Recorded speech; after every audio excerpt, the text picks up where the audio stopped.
whether there is falsity in the senses? Objection 1. It seems that falsity is not in the senses. For Augustine says, "If all the bodily senses report as they are affected, I do not know what more we can require from them. Thus it seems that we are not deceived by the senses, and therefore that falsity is not in them." Objection 2. Further, the philosopher says, Metaphysics 4:24, that falsity is not proper to the senses, but to the imagination. Objection 3. Further, in non-complex things there is neither true nor false, but in complex things only. But affirmation and negation do not belong to the senses. Therefore, in the senses there is no falsity. On the contrary, Augustine says, Soliloquies 2:6, it appears that the senses entrap us into error by their deceptive similitudes. I answer that falsity is not to be sought in the senses except as truth is in them. Now truth is not in them in such a way as that the senses know truth, but in so far as they apprehend sensible things truly, as said above. Question 16, Article 2. And this takes place through the senses apprehending things as they are, and hence it happens that falsity exists in the senses through their apprehending or judging things to be otherwise than they really are. The knowledge of things by the senses is in proportion to the existence of their likeness in the senses, and the likeness of a thing can exist in the senses in three ways.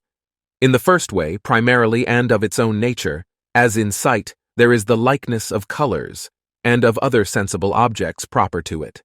Secondly, of its own nature, though not primarily, as in sight, there is the likeness of shape, size, and of other sensible objects common to more than one sense.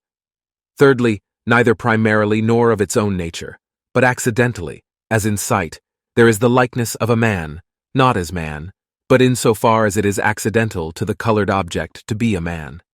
Sense, then, has no false knowledge about its proper objects, except accidentally and rarely, and then, because of the unsound organ, it does not receive the sensible form rightly, just as other passive subjects, because of their indisposition, receive defectively the impressions of the agent. Hence, for instance, it happens that on account of an unhealthy tongue, sweet seems bitter to a sick person. But as to common objects of sense and accidental objects, even a rightly disposed sense may have a false judgment, because it is referred to them not directly, but accidentally, or as a consequence of being directed to other things. Reply to Objection 1. The affection of sense is its sensation itself. Hence, from the fact that sense reports as it is affected, it follows that we are not deceived in the judgment by which we judge that we experience sensation.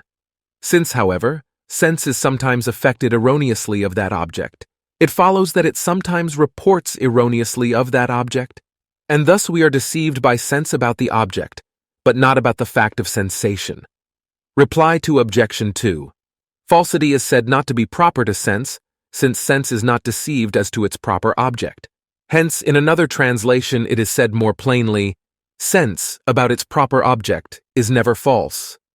Falsity is attributed to the imagination, as it represents the likeness of something even in its absence.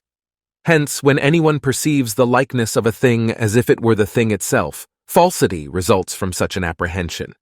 And for this reason, the philosopher says, Metaphysics 24, that shadows, pictures, and dreams are said to be false inasmuch as they convey the likeness of things that are not present in substance. Reply to Objection 3. This argument proves that the false is not in the sense, as in that which knows the true and the false.